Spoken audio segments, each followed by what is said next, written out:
T. Roy, and how is he different from Troy Washington? Who is T. Roy and how is he different from Troy Washington? Well, basically, Troy Washington is a very conservative guy who spends a lot of time in his head. He's a very intellectual person, and quite conservative and concerned about what people think about him. Whereas T. Roy takes a lot more chances and is willing to be creative for the sake of being creative and doesn't really care what the rest of the world thinks about his choices. Where Troy is a little bit more concerned about how things look and how things go.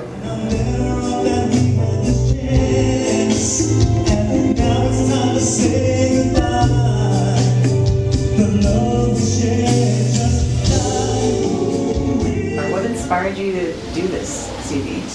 I was inspired to make Storyteller because there were a lot of men and women my age in the community that I grew up in that I felt as though they were struggling with how to relate to people. However, a lot of the songs are about people I know, not always about me. And at times, I used exactly the words that were spoken to me. And I didn't try to judge them up and make them fancy and kind of poetry. I used them exactly as they were said to me, because that's real life, you know? I do have the ability to tell the stories of relationships in a way that I think is relatable. Have you ever seen a grown man cry? And I need to tell you now, my brothers are on your side. Music was a great escape. There was a lot of tragedy and a lot of sadness and a lot of confusion and dysfunction in my upbringing growing up. And music was the one place I could go, and it was calm and it was peaceful, and I had the greatest flexibility, and I could create my own universe and my own world when I was doing music. But my family would probably say I wasn't musical until probably last week.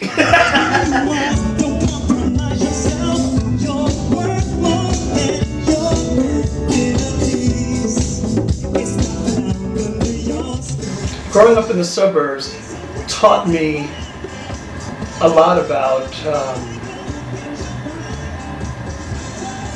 managing diversity and dealing with being a minority and dealing with people who didn't exactly understand where you were coming from.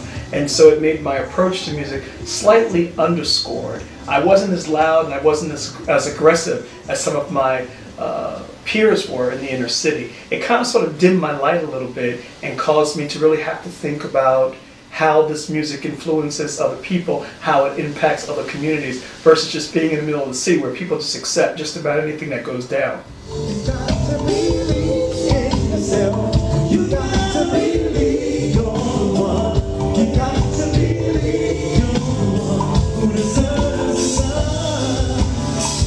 What is neoclassic soul? I've gotten this question a lot. Believe it or not, from the young and the old. Most people sort of think, well, this isn't soul music, and what's so classic about it? And what's new about it? Well, what's new about it is the fusion. It's the fusion between the past and the present. It's where you take bebop, hip-hop, and soul music and you fuse them together and you come up with a sound and a look and a presence that's very different than modern day R&B music, which tends to be about booty shaking. And I'm okay with booty shaking. I've shucked my booty all over the world, and I give great respect and props to those musicians who make that kind of music. However, neo-classic soul gives us something more. It gives us a story that we can follow and we can relate to.